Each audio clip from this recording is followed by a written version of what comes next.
les aléas du direct. Bonsoir à tous. Bon, je vous lis l'ordre du jour du précédent conseil, le 5 juin, où on s'est réunis avec une date obligatoire fixée par la préfecture pour l'élection des délégués des conseils municipaux pour les élections sénatoriales. Donc voilà, on signe les PV de séance, mais ça c'est déjà fait. Voilà. Donc maintenant, on va passer à l'ordre du jour de la séance d'aujourd'hui. Bon, il y a pas mal de points, mais qui devraient être malgré tout assez rapides. Donc, installation du conseil municipal, désignation d'un représentant communal auprès de la commission locale d'évaluation des charges transférées, la CLECT, de Ouest-Aveyron Communauté. Budget finance, autorisation d'emprunt à court terme. Impôts directs, constitution de la commission communale des impôts directs, CCID. Assainissement, retrait de la délibération numéro 47-2026 du 29 avril 2026. Finances, modalité de facturation de la vente de bois via l'Office national des forêts, l'ONF. Patrimoine communal, échange et acquisition de diverses parcelles. Toujours patrimoine communal, acquisition des parcelles cadastrées AE 639 et 640. Patrimoine communal, modification de la délibération 62-2026 du 27 mai 2026 relative à l'acquisition de la parcelle AH42. Patrimoine communal, convention d'occupation du domaine public, buvette de la piscine municipale. Patrimoine, adhésion à la Fondation du patrimoine. Culture, subvention au profit de l'association Derrière le Hublot. Culture, complément aux délibérations numéro 10 2026, 11 2026 et 53 2026, relatif aux tarifs de la boutique et des entrées de la maison du gouverneur.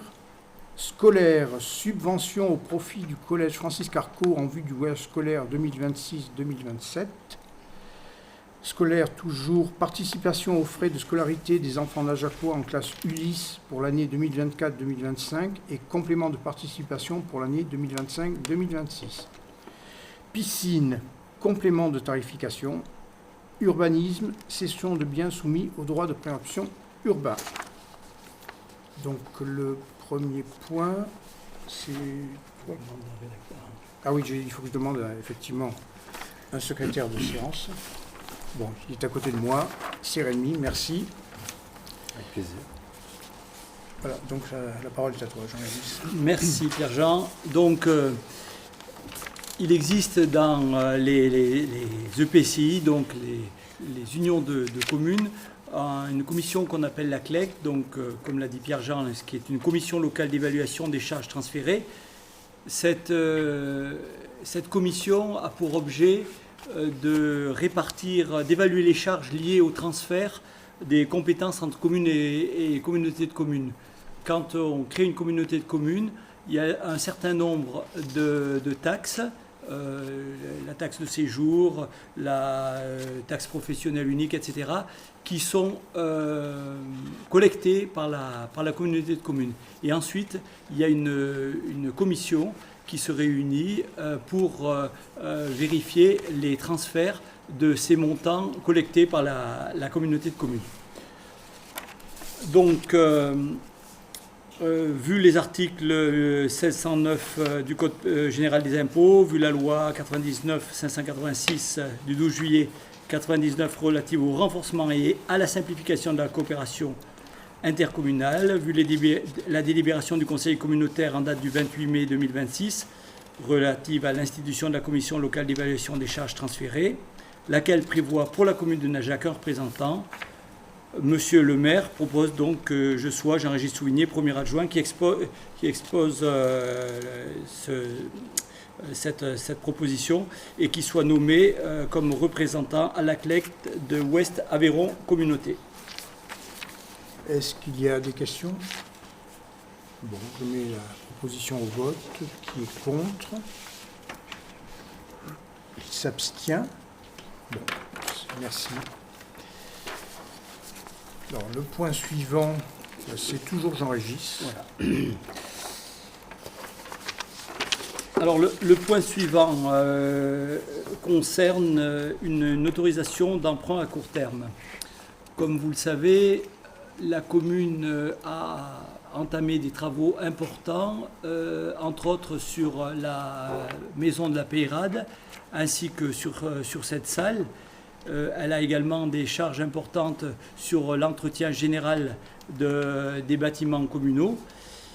Et pour permettre d'avoir une trésorerie fluide, on propose au Conseil de permettre à Monsieur le maire de réaliser un contrat de prêt d'un montant de 298 297 €. Ce montant, sur une durée de 36 mois, c'est un prêt à court terme, donc sur une durée de 3 ans, il est sur un taux de 3,65 avec le paiement des intérêts. On ne paye que les intérêts dans un premier temps.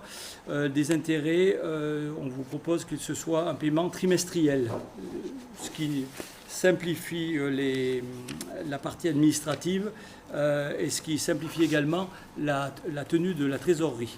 Donc la demande, c'est d'autoriser Monsieur le maire à contracter ce prêt.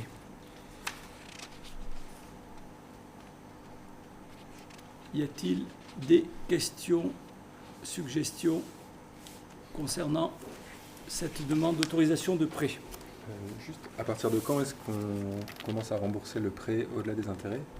Alors, normalement, c'est un prêt, ce que je ne dise pas de bêtises, in fine, donc Okay. il est remboursé au bout de 36 mois. S'il n'y a plus de questions, je mets cette délibération au vote. Qui est contre? Qui s'abstient?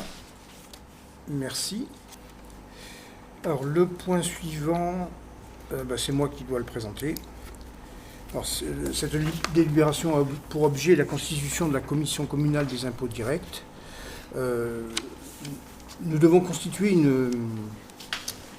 cette commission, proposer un nombre de, théoriquement, 24 noms à l'administration fiscale. Cette commission tient une place centrale dans la fiscalité directe locale. Elle doit se tenir tous les ans et a pour principale mission de donner son avis sur l'évaluation faite par le service départemental des impôts fonciers, le SDIF, pour les biens concernés par un permis de construire ou une déclaration préalable sur l'année précédente. Cet avis est consultatif. Signaler au SDIF les éventuels travaux réalisés sur la commune et qui ne figureraient pas sur la liste fournie. Alors, nous vous proposons, donc théoriquement on devrait en proposer 24. On n'est pas en mesure de proposer 24 noms, donc on va en proposer, je crois, 8. Alors je vous donne la liste: Laurent Saudoui, Gilbert Blanc, Suzanne Déléris, Jean-Luc Nickel, Pierre Second, Jean-Régis Souvigné, Christiane Souhiri et Marilyn Vert. Voilà. S'il n'y a pas de questions, je mets cette délibération. Pardon. Oui. Si j'ai bonne mémoire, la préfecture demande, il demande 24 personnes, mais ils en choisissent 6 ou 8. C'est ça. Ouais. Oui. Mais déjà la fois donc, précédente, on n'avait c'est pas pas réussi. petit dedans, Et on n'avait pas réussi non plus. Ouais. Est-ce que tu peux réexpliquer, parce que je n'ai pas compris le champ d'intervention de cette commission? C'est très consultatif. C'est vraiment une commission consultative qui n'a aucun pouvoir, quoi. C'est juste donner notre avis, quoi. Voilà. Mais bon, c'est important de le donner. Qui concerne Sur les, Sur les impôts directs. sur les permis de construire, des choses comme ça. Puisqu'il y a des taxes quand tu déposes des... D'accord. En fait, les bâtiments, ils sont par catégorie et les maisons sont par catégorie 1, 2, 3, 4, 5. Eux, ils établissent une catégorie et savoir si on est d'accord ou pas. En gros, c'est ça.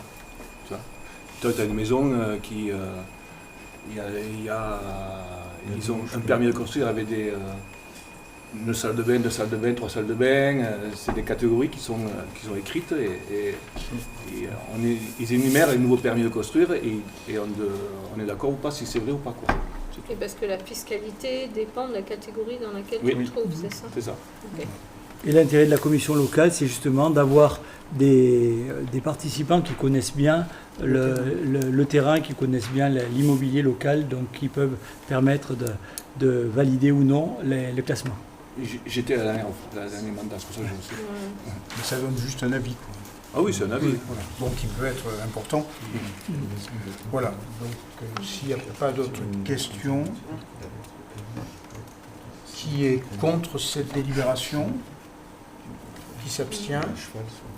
Bon, merci. Alors le point suivant, c'est Jean-Régis qui va nous le présenter. Voilà. Comme vous en rappelez sans doute, le 29 avril dernier, nous avions voté pour une augmentation de la part fixe sur l'assainissement. On avait constaté qu'on avait un déficit important, un déficit structurel important sur le budget assainissement, et l'une des solutions qu'on proposait pour réduire ce déficit était d'augmenter la part fixe, donc la part abonnement, qui devait passer de 95 à 120 euros par abonnement. Cette délibération a été invalidée par le service du contrôle de légalité. C'est le service qui, en préfecture, a pour mission de contrôler la légalité des délibérations des collectivités. Rejeter cette délibération pour une raison simple, c'est qu'il y a une règle qu'on ignorait, une règle de proportionnalité qui dit que le montant de l'abonnement de l'assainissement pour les communes rurales est limité à 40% du coût du service pour une consommation moyenne de 120 mètres cubes. Et il s'avère que ce que nous avions décidé, donc les 120 euros, représentaient 48,78%. Donc on était hors la loi. Alors ce qu'on propose dans un premier temps, c'est de retirer cette délibération et dans un deuxième temps, de travailler pour le prochain conseil municipal, de travailler sur une délibération qui respectera cette règle de proportionnalité, en abaissant un petit peu le montant de l'abonnement et en augmentant un tout petit peu la part variable.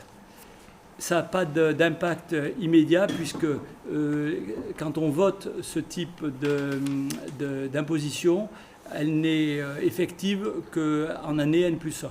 Donc il n'y a pas d'effet, le retrait n'a pas d'effet immédiat.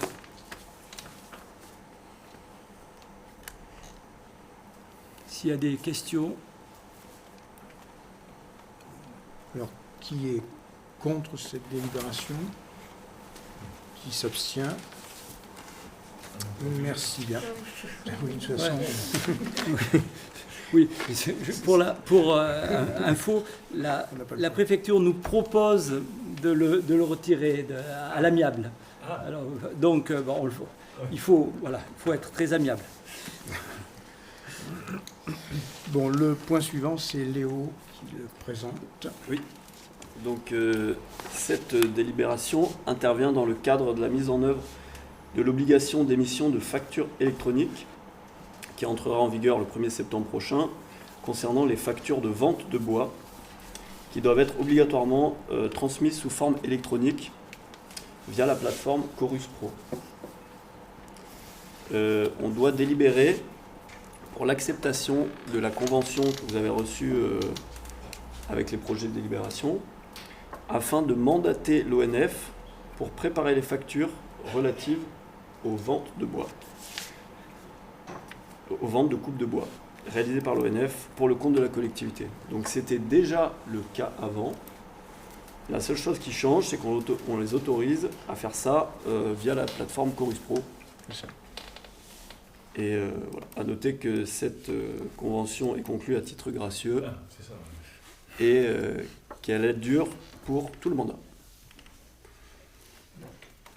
Voilà. Je ne sais pas si ça va être clair. Si vous avez des questions. C'est rare. La plateforme pas payante. Ça, ce type de démarche rentre dans une démarche globale où pratiquement toute tous les échanges commerciaux, qu'ils soient avec des collectivités ou sur des entreprises privées, doivent être dématérialisés au 1er septembre. C'est le cas, toutes les entreprises vont devoir passer à des échanges dématérialisés. Là, c'est sur Chorus Pro et on devra le faire sur l'ensemble des échanges commerciaux. Précisons que Chorus Pro est la plateforme unique de facturation et de paiement pour les organismes publics. Donc que ce soit l'État, les collectivités territoriales, les établissements publics et tout ça. C'était votre cas. Ouais. Voilà, donc si vous avez des questions, sinon je vous propose de passer au vote. Qui est contre? Qui s'abstient? Merci. Alors le point suivant, c'est Gilbert qui va nous le présenter. Oui, vous savez que nous sommes en train de travailler sur les aires de stationnement et les cheminements piétons. À côté du parking de la Vergne, sur la route de Saint-André, nous avons une parcelle qui est la parcelle AD 334, qui est située entre le parking et la maison qu'il y a juste au-dessus.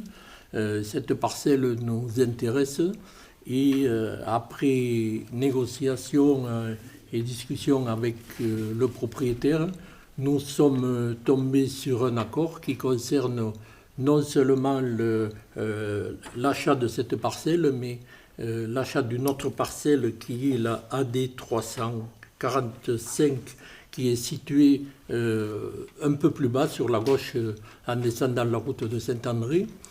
Et nous sommes tombés sur un accord aussi avec sur le principe de l'échange d'une parcelle qui est en dessous celle dont je viens de parler, qui est la D 344, avec une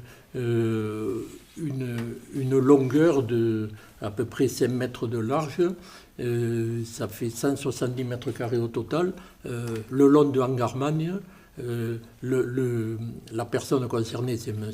Gauchy, qui habite juste à côté et qui est intéressé par cette parcelle. Donc nous échangeons le petit bout de parcelle qui est le long de Angarmagne sur la parcelle AC 163. Sur vos documents, vous l'avez en couleur bleue. Contre la parcelle AD 344 qui est en couleur rose. Et nous achetons donc les parcelles AD 345 et AD 334 pour un montant de 7 000 €. La superficie totale de ces parcelles est de tête de 1400 mètres carrés à peu près. Voilà, donc nous avons signé avec M. Gauchy un protocole d'accord au mois de février. Et voilà, je vous demande donc, vous avez eu les documents, on en a discuté aussi, je vous demande de acter à la fois l'échange et l'acquisition des parcelles au tarif de 5 000 € et de donner l'autorisation au maire de signer tous les actes et documents permettant la réalisation de cette délibération. Si vous êtes d'accord. Y a-t-il des questions? Ouais. Sur le terrain qui est attenant contre le bâtiment, il faudra qu'on puisse y accéder, c'est ça, il faut savoir. Mais ça fera partie de l'acte Voilà. qu'il faudra signer chez le notaire. Oui, oui. Il faudra qu'on se mette bien d'accord sur ça. Sur l'accès. Voilà. Oui, dans l'acte, on précisera les servitudes, effectivement. Oui, parce qu'on puisse y accéder et montrer un échafaudage, ou tu vois, c'est important, quoi. Tout à fait. Et ça, c'est généralement un point qui doit être mis dans des actes quand il y a des mitoyennetés. Donc, s'il n'y a pas d'autres questions, je vous demande s'il y a des votes contre, des abstentions. Merci. Le point suivant, c'est moi qui dois le présenter. En fait, c'est l'acquisition de parcelles cadastrées AE 639 et 640. C'est 2 petites parcelles à côté de l'école qui nous étaient mises à disposition par la propriétaire depuis très longtemps, qui sert un peu de jardin potager aux enfants. Voilà, donc c'était pertinent de l'acheter pour conserver au moins déjà cet usage-là et voir après si par rapport aux aménagements éventuels à venir de l'école, de ne pas s'en priver. Voilà, donc la négociation, on a convenu d'un prix de 1 000 € pour une parcelle de 109 mètres carrés. Voilà. Est-ce que vous avez des questions? C'est que le jardin. C'est un jardin actuellement. Mais l'ancienne propriétaire avait Jardin envisagé de l'école. de faire un parking à un moment. Donc il y avait des voisins qui avaient un peu aussi, qui étaient intéressés pour ça. Donc voilà. Mais elle nous l'a proposé en priorité, donc c'était important. Donc, est-ce qu'il y a des... Les deux parcelles sont dans... C'est le jardin en fait. C'est coupé en 2 parcelles. Ok. Voilà, il y a 2 parcelles sur ce petit Ok. espace. Et c'est pas les plus petites du village. Donc, y a-t-il des votes contre, des abstentions? Merci. Le point suivant, c'est encore moi. Alors, c'est une modification de la délibération 62-2026. On avait voté l'acquisition d'une parcelle, la parcelle AH42, qui est sous la forteresse et qui faisait partie d'un lot, mais il y avait eu un problème de nom du propriétaire, donc on n'avait pas acheté celle-là avec toutes les autres, donc on est revenu pour acheter celle-ci à part. Simplement, là, on ne va pas passer devant un notaire pour cette vente. C'est Aveyron Ingénierie qui peut faire des actes de vente pour... alors je pense que ça, on peut aller jusqu'à... Oui, on l'a déjà fait et c'est 5 000 € maximum, je crois. Voilà. Donc là, on est largement en dessous puisque c'est 500 €. Simplement, il faut que dans la délib, puisque là, c'est moi qui reçois l'acte et l'authentifie, et c'est le premier adjoint qui doit signer l'achat. Donc voilà, c'est juste une délibération pour valider cette façon de faire. Voilà. Et en général, ça va plus vite de passer par Aveyron Ingénierie que par un notaire, surtout sur des petites ventes comme ça qui ne les intéressent pas du tout. Et dis-moi, on fera pareil pour les parcelles précédentes dont on a parlé précédemment. Oui, mais il y a 7 000 €. Ça dépasse. Ah, pour celle de les deux de la petite parcelle, oui, ça on fera pareil, oui, tout à fait. Dans la délib. Oui. Elle peut être mettre à la dérive. Oui, c'est une erreur. Je ne sais pas si... On vérifie que la délib soit bien rédigée. Voilà. Bon, voilà. S'il n'y a pas d'opposition, d'abstention, très bien, merci. Le point suivant, c'est toujours du patrimoine communal. C'est Jean-Régis qui le présente. Voilà. Vous le savez, on avait évoqué la possibilité de confier la gestion du bar-snack de la piscine municipale à un tiers. Ceci pour nous permettre de faciliter la gestion de ce service. On a évidemment, comme il se doit, fait un avis d'appel public à concurrence qu'on a publié dans un journal d'annonce légale, le Villefranchois, le 9 avril dernier, avec une date limite de réception des offres au 24 avril. À cette date, on a eu une seule offre, celle de M. Philippe Viala. M. Philippe Viala, c'est la personne qui gère l'auberge, le restaurant situé au Pailseroux. Donc c'est lui qui gère l'auberge.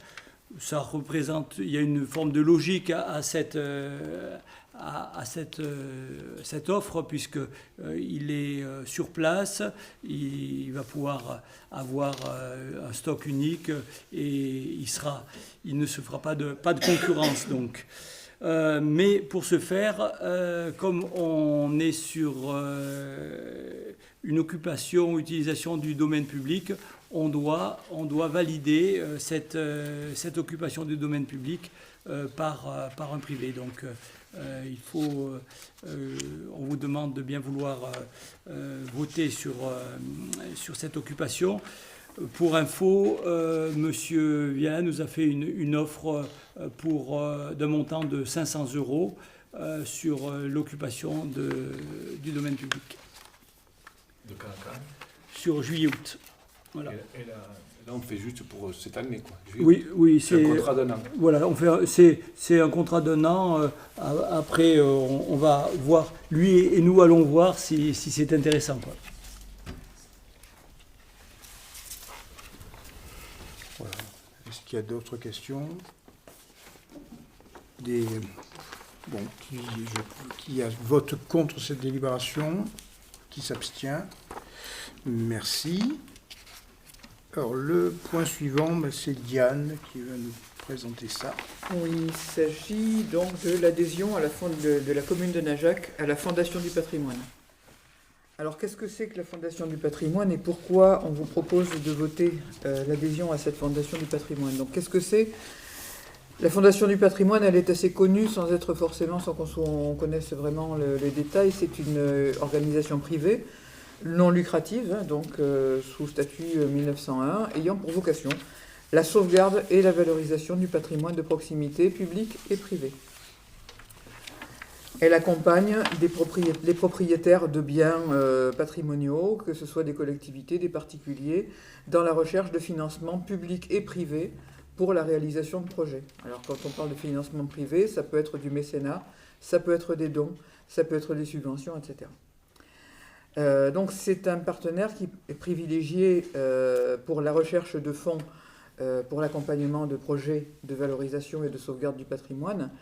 Et on souhaite adhérer à la Fondation. Et je propose au Conseil municipal d'adhérer à la Fondation, ce qui va nous permettre de profiter à la fois de son expertise dans le cadre notamment du projet de restauration de la fontaine des Consuls, de la fontaine du Griffoul, pour lequel on a des sommes assez importantes à trouver. Ça permet à la commune de bénéficier d'un accompagnement personnalisé par la Fondation du patrimoine dans la recherche de financement, dans la mise en valeur du projet. On va disposer d'outils de collecte de fonds. Alors on va dire, oui, pourquoi adhérer? On peut faire un crowdfunding, oui, sauf que faire un crowdfunding pour la municipalité, c'est administrativement quelque chose de très compliqué. Là, la Fondation du patrimoine va nous permettre de faire un appel à fonds par son infrastructure et sans avoir les mêmes difficultés administratives qu'on aurait si on le mettait en place nous-mêmes.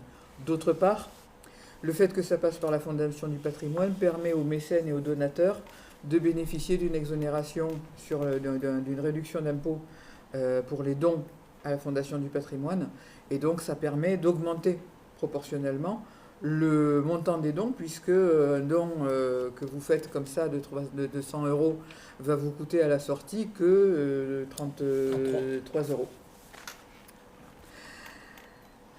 L'adhésion permet également à la commune, au-delà du projet de la fontaine, puisque l'adhésion doit être prise pour 3 ans, même si la délibération ici ne courra que pour 1 an, mais on s'engage moralement avec la Fondation du patrimoine pour 3 ans.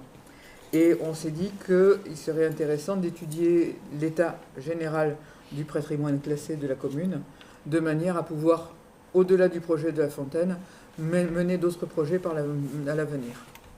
Donc je dois rencontrer très prochainement le délégué de la Fondation du patrimoine pour le secteur, qui est quelqu'un qui connaît bien Najac, qui connaît bien la fontaine et qui m'en a dit le plus grand bien. Donc voilà. Juste un truc, c'est le Griffoul. Oui, il y a marqué, j'ai lu la fontaine des Consuls, c'est joué, il faudrait mettre le... rappeler à l'ordre, c'est le Griffoul. C'est le Griffoul, oui, c'est pas la fontaine des Consuls, non, effectivement, je l'ai lu comme c'est écrit, et c'est une erreur, c'est le Griffoul, qui signifie fontaine, en occitan. Donc qu'est-ce qu'on vous propose? Qu'est-ce que je vous propose? C'est de voter donc l'adhésion de la commune à la Fondation du patrimoine, donc d'approuver l'adhésion pour un montant de cotisation de 600 € au titre de l'année 2026, d'autoriser Monsieur le maire à signer tout document utile à l'application de la présente délibération, d'autoriser par le même coup la Fondation du patrimoine à collecter des fonds pour notre compte, et que les crédits sont inscrits au budget communal 2026. J'aurais une question juste avant. Les gens qui vont donner, nous on ne sera pas au courant, c'est des gens qui seront directement à la Ils auront fondation. donné à la Fondation du patrimoine. Donc nous, on ne sera pas au courant de comment ça se passe. J'ignore si on a la possibilité d'avoir les Non, noms mais des donateurs. c'est une question. C'est quelque chose que je verrai lorsque je rencontrerai le délégué, qui s'appelle Patrice Lemou. Je poserai la question de savoir si on a un moyen de connaître les identités des donateurs. Peut-être qu'il y a la possibilité d'une levée d'anonymat. C'est ça, ouais. Peut-être que certains peuvent demander à rester anonymes Bien sûr. et d'autres peuvent autoriser la levée d'anonymat. Je ne connais pas le détail de ça, mais je le saurai bientôt. D'autres questions? Le fait d'adhérer à la fondation, c'est également une obligation pour certains autres organismes. On connaît la Fondation Berne, là, du nom de l'animateur télé, qui demande que les collectivités ou les privés candidats à cette donation soient adhérents à la fondation. Donc c'est un passage obligé. C'est une porte d'entrée pour Une porte d'autres. d'entrée, Voilà. ouais. Une porte d'entrée pour pouvoir accéder éventuellement au financement de la mission Berne, au À la loto du mission Berne. patrimoine, j'en passe et des meilleurs. Bon. Est-ce qu'il y a des voix contre cette adhésion à la Fondation du patrimoine? Est-ce qu'il y a des abstentions? Si. Je vous remercie. Ben, tu continues, Diane, si tu veux bien. Je continue avec la délibération suivante qui porte sur l'attribution d'une subvention au profit de l'association Derrière le Hublot. Alors il y a quelques mois, nous avons voté la programmation culturelle et il y avait eu un trou dans la raquette, on va le dire. L'association Derrière le Hublot est une scène conventionnée régionale donc, et itinérante. Et on travaillait déjà régulièrement avec Derrière le Hublot les années précédentes, puisque peut-être vous vous souvenez du passage de Yannick Jolin, voilà, de Yannick Jolin, qui avait fait ça le comble ici même à la salle des fêtes.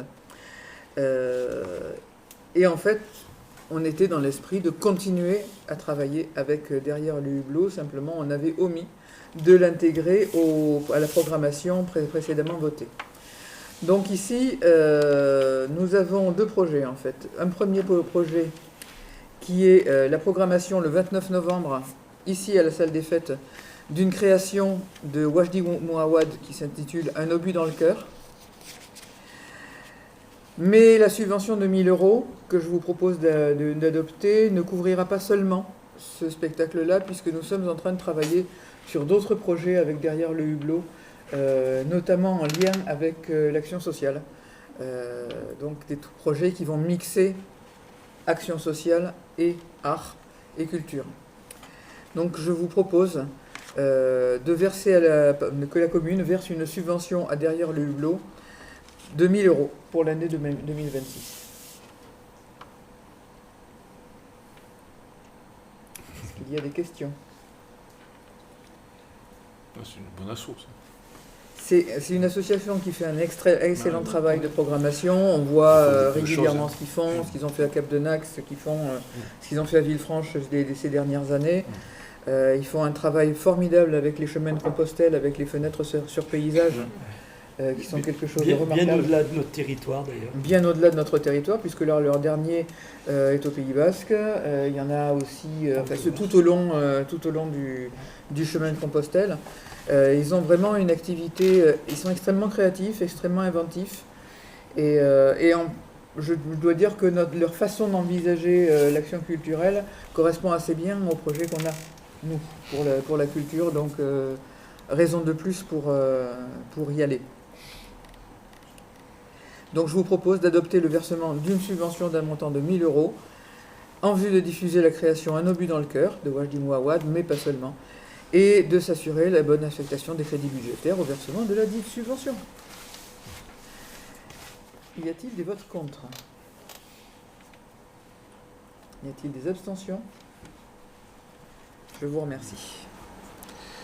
Tu continues, si j'ai bien compris. Je crois que je continue pour une troisième et dernière pour moi, en ce qui me concerne, délibération. Il s'agit d'un complément aux délibérations numéro 9 de 2026, 10 de 2026, prise le 28 janvier 2026, et numéro 53 du 29 avril 2026, concernant les tarifs de la boutique de la Maison du Gouverneur. Il est proposé donc au Conseil d'ajouter aux tarifs déjà votés précédemment les tarifs suivants à compter de la session 2026, c'est-à-dire de maintenant. En fait, ça correspond à des nouveaux articles qui arrivent dans la boutique. Des articles, donc des bijoux artisanaux fabriqués par Gabriel Campana, donc avec des boucles d'oreilles de différents modèles qui seraient vendus au tarif de 75 €. Et puis de voter également que pour les journées européennes du patrimoine, nous acceptions le fait que le samedi 19 septembre, les entrées seront gratuites dans le cadre des journées européennes du patrimoine, et que le dimanche 20 septembre, l'entrée soit gratuite pour les moins de 18 ans, et que le tarif réduit pour tous soit à 3,50 €, étant entendu que pour les Najacois, c'est quand même gratuit. Voilà, je vous propose d'adopter ces tarifs sus-indiqués, donc les tarifs de la boutique et les tarifs d'entrée spécifiques pour les journées européennes du patrimoine pour la Maison du Gouverneur. Est-ce que j'ai été clair ou est-ce qu'il y a besoin de précision? Est-ce qu'il y a des oppositions? Il y a un pourcentage dessus, non? Moi, je pense 50%, non. Oui. Non, mais la mairie, on prend rien. On met un truc en vente, mais comment ça Si, marche? bien sûr. Il y a une marge qui est systématiquement une marge qui est réduite pour permettre aux artistes et aux artisans d'en retirer un profit, mais il y a systématiquement une marge qui est prise sur ces ventes. Oui, parce que nous, on prend l'argent, mais il faut les rendre. Voilà. On fait quand même le... Voilà. Voilà. On se rémunère pour la prestation de vente. Et si on se fait piquer, comment ça marche? On est assuré. Là, j'ai une question. Hein. Et pourquoi c'est pas le même tarif entre le samedi 19 et le dimanche 20? C'est une bonne question. C'est vrai que, alors, sur les journées européennes du patrimoine, on a toujours pratiqué la gratuité du samedi et le tarif réduit du dimanche. C'est vrai que c'est quelque chose qu'on a toujours pratiqué. Et on n'a pas imaginé cette année un autre mode. Pourquoi pas? Pourquoi on n'imaginerait pas à l'avenir une gratuité complète? La plupart des monuments ou bâtiments qui se visitent ont au moins une journée gratuite. Le château, ils font comment? C'est une bonne question. Il me semble qu'ils ont un tarif réduit. Je sais pas. Mais je vais vérifier.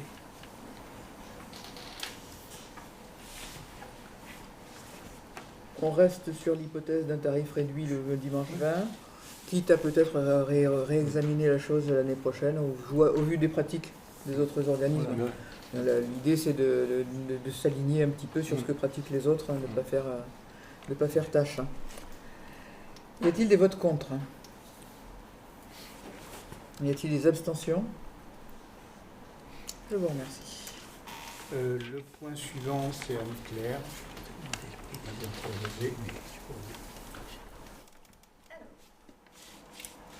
Nous avons été sollicités par le collège Francis Carco de Villefranche, qui est en train de préparer un projet pédagogique et culturel pour l'année 2026-2027, qui concerne 120 élèves qui partiraient en voyage à Londres. Et nous avons donc, sur ces 120 élèves, 5 élèves qui seraient domiciliés sur la commune de Najac. Donc le collège nous demande si nous accepterions de participer à ce projet par le biais d'une subvention.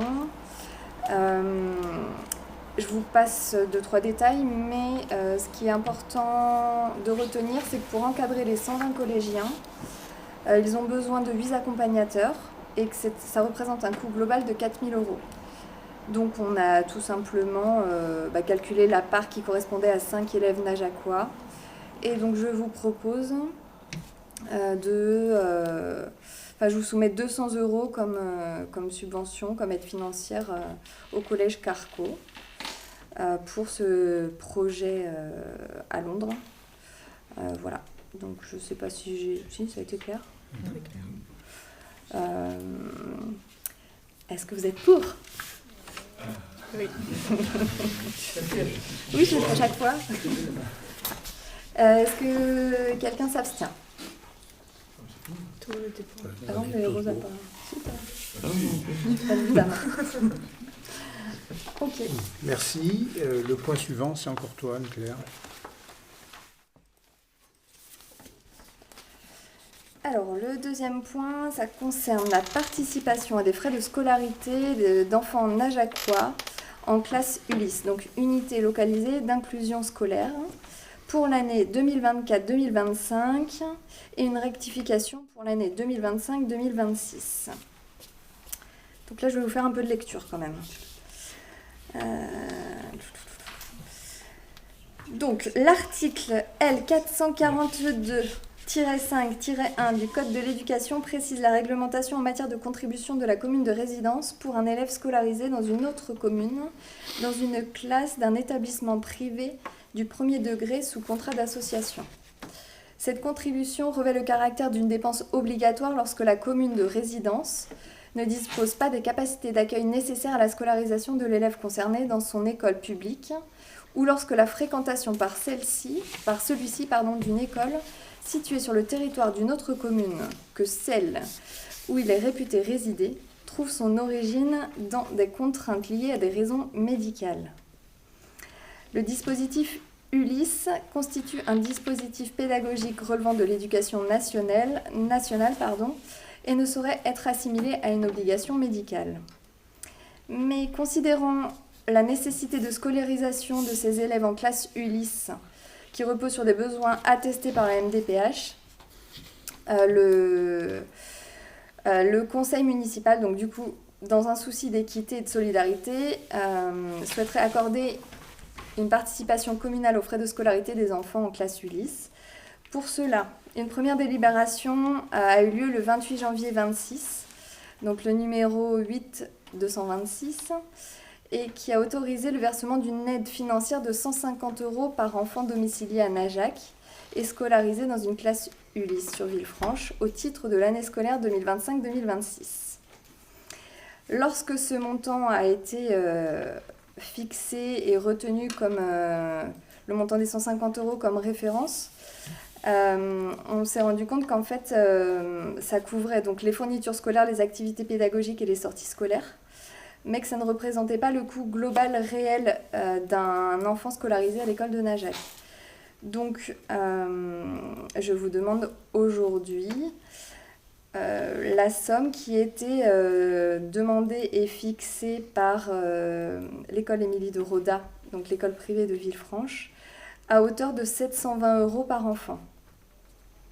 Donc en résumé, je suis désolée, c'est un petit peu long, je vous demande que l'on vote ce soir une aide financière pour les élèves najacois scolarisés dans une classe Ulysse d'un montant de 720 € par enfant répondant à ces critères pour l'année 2024-2025, c'est donc le montant qui nous a été demandé, sachant qu'un enfant, donc je répète, scolarisé à Najac en école publique a un coût bien plus élevé sur une année.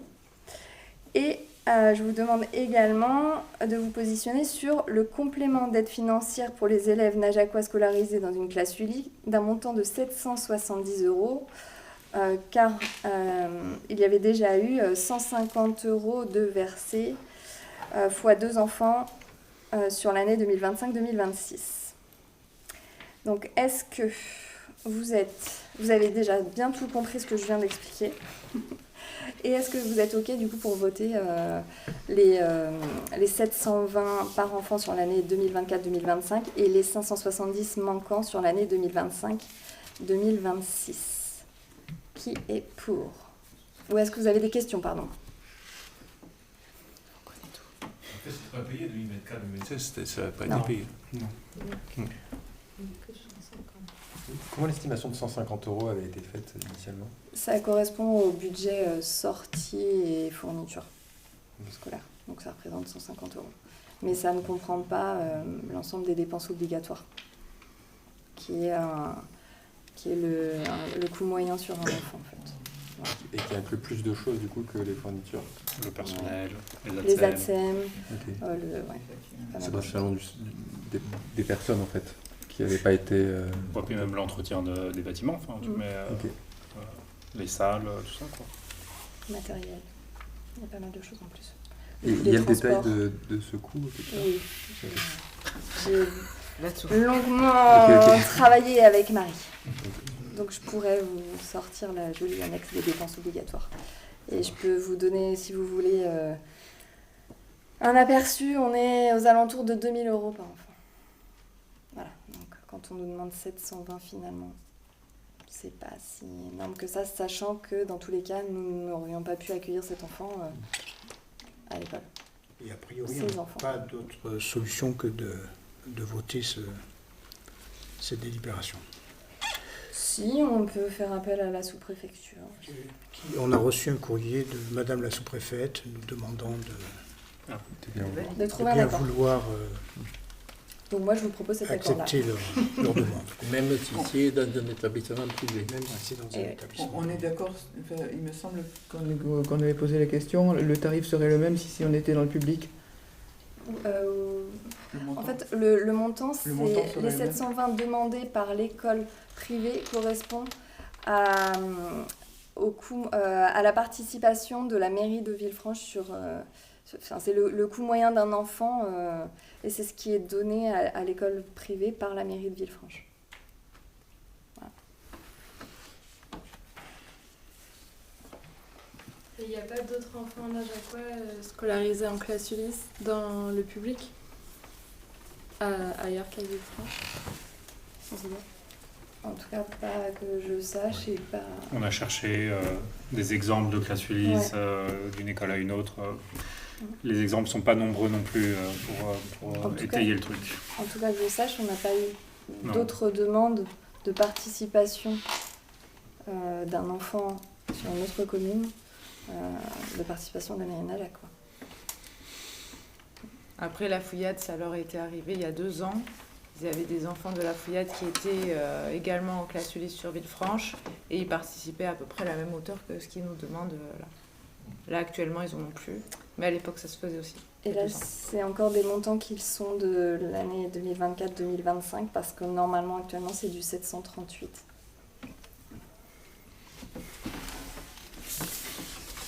Vous avez d'autres questions? On peut voter. On peut voter. Êtes-vous pour?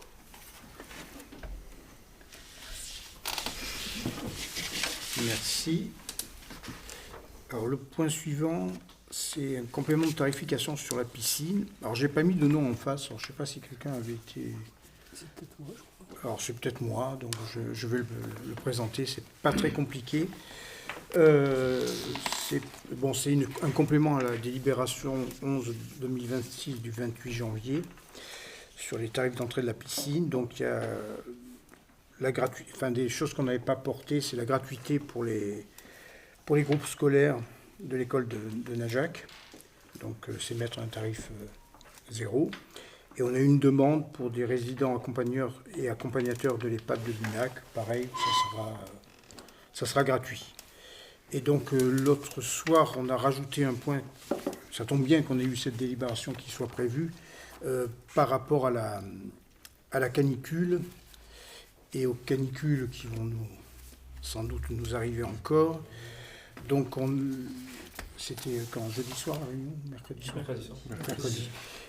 On avait décidé que les jours de canicule orange ou rouge, l'entrée de la piscine serait gratuite pour les moins de 12 ans et qu'il y aura un tarif unique à 2 € pour tous les autres, najacois ou pas.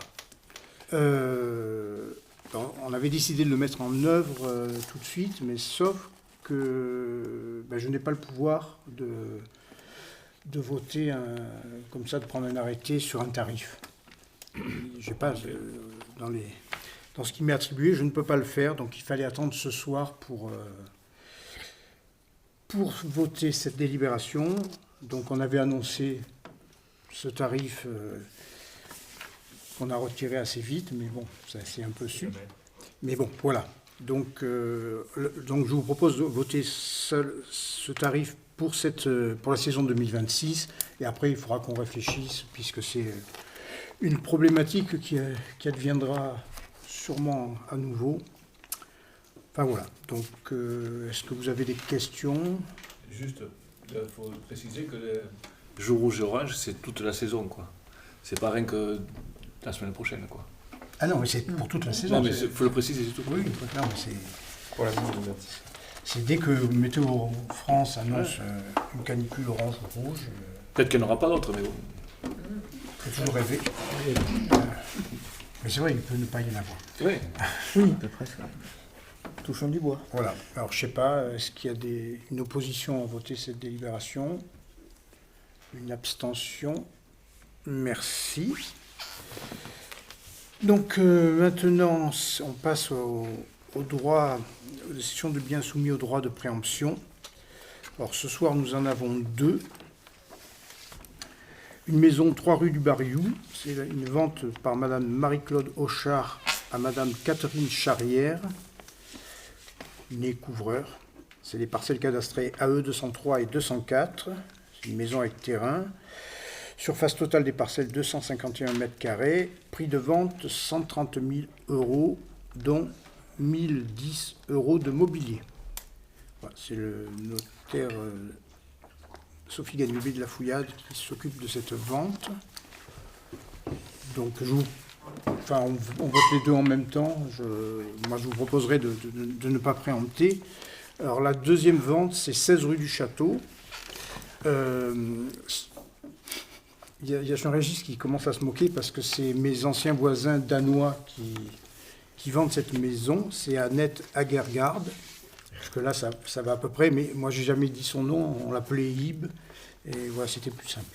Qui vend à Yanaki Vijayakumar. Alors, je ne sais pas quelle nationalité c'est. Tu peux répéter? Si tu veux, peut-être que ce sera plus facile. Janaki Vijayakumar. Ouais. Ou Kumar, je ne sais pas, le U, comment il se prononce. Vous comprenez pourquoi je n'ai pas voulu présenter ces délits. Non, Jean-Régis garde tout ce qui est en anglais, Voilà. ce qui me va très bien. Donc, parcelle cadastrée AE 803, 808, 809, une maison. AE 810, c'est les lots de copropriété numéro 1 et 2, appartements et caves. Surface totale des parcelles d'assiette, 443 m². Prix de vente, 200 000 €. Notaire, maître Sophie Berthet, notaire à Quélus. Voilà. Donc, moi, je vous propose de ne pas préempter. Est-ce que vous êtes d'accord pour ne pas préempter? Oui, d'accord. Bon, ben, levez la main. Merci. Bon, théoriquement, on arrive à la fin de ce conseil. Je clôture la séance et après, s'il y a des questions, des demandes dans le nombre public, on est là. Rajouter un point.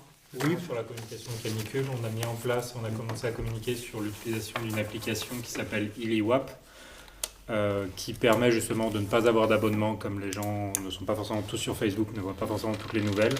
Vous pouvez télécharger cette application en allant sur votre logiciel, sur votre téléphone, ILIWAP, I2LIWAP.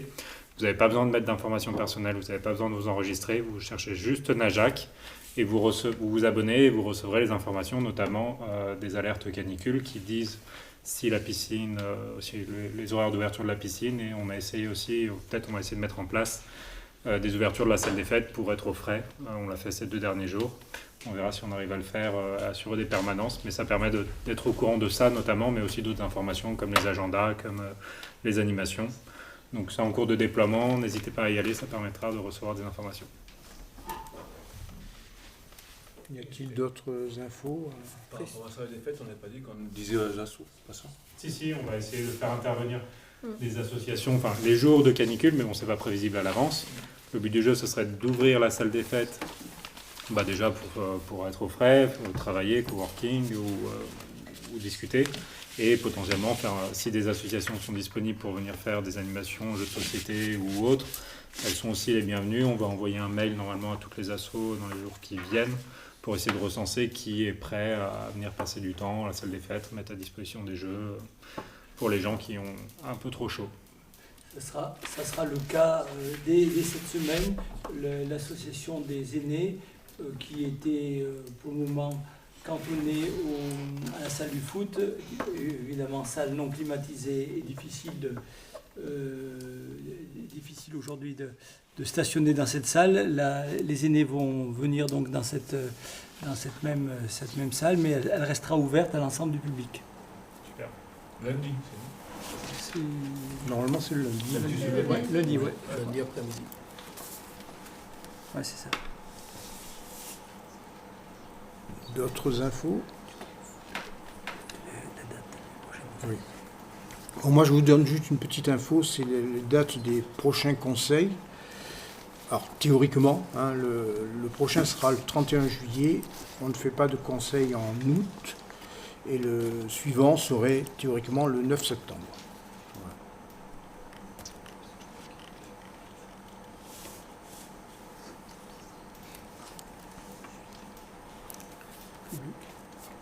Bon. C'est silencieux. Donc, on dit que c'est terminé pour ce soir. Merci à tous et toutes. Et à bientôt. Merci. Ah.